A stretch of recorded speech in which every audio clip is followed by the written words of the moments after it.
মদিনার বাজার দিয়ে নবীজি যাচ্ছেন, নবীজির একটা ওট পছন্দ হয়েছে, তো নবী ওটের মালিকের কাছে গিয়ে জিজ্ঞেস করলেন, ভাইয়া এই ওটটার দাম কত?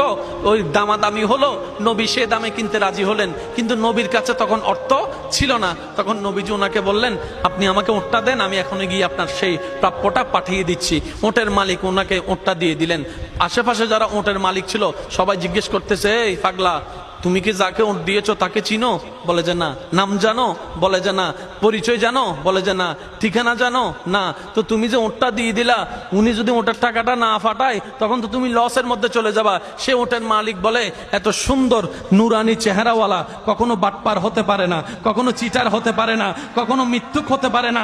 ওনার চেহারা দেখেই তো আমি ওট বিক্রি করার আগে মনটাই বিক্রি করে দিয়েছি, মনটাই বিক্রি করে দিয়েছি, মনটাই বিক্রি করে দিয়েছি। তোমরা যাই বলো, আমার মন বলে উনি আসবেই আসবে, টাকাটা পাঠাবেই পাঠাবে। এই কথা বলতে না বলতে কিছুক্ষণ পরে নবীজির একজন সাহাবা এসে বলছেন, একটু আগে একজনে ওট নিয়ে গিয়েছেন কাছ থেকে, ওটের মালিকটাকে একটু দেখতে চাই। উনি বলে যে আমার থেকে। তো উনি বললেন, আমাদের নবী আপনার থেকে ওটটা নিয়ে গিয়েছেন, ধরেন ওটের টাকাটাও দিয়েছেন, আপনাদের খাবার জন্য কিছু খেজুরও হাদিয়া পাঠিয়েছেন, খেজুরও হাদিয়া পাঠিয়েছেন। ওই ওটের মালিক বলে, ভাইয়া টাকাটাও রাখেন, খেজুরটাও রাখেন, আগে আমাকে ওনার কাছে নিয়ে যান। আমি ওট বিক্রি করি নাই, আমার দিলটাই বিক্রি করে দিয়েছি। ওনার চেহারা মোবারক দেখে আমার মনটাই পাল্টাই গিয়েছে, আমি কালিমা পড়ে মুসলমান হয়ে যেতে রাজি আছি। সুবহানাল্লাহ।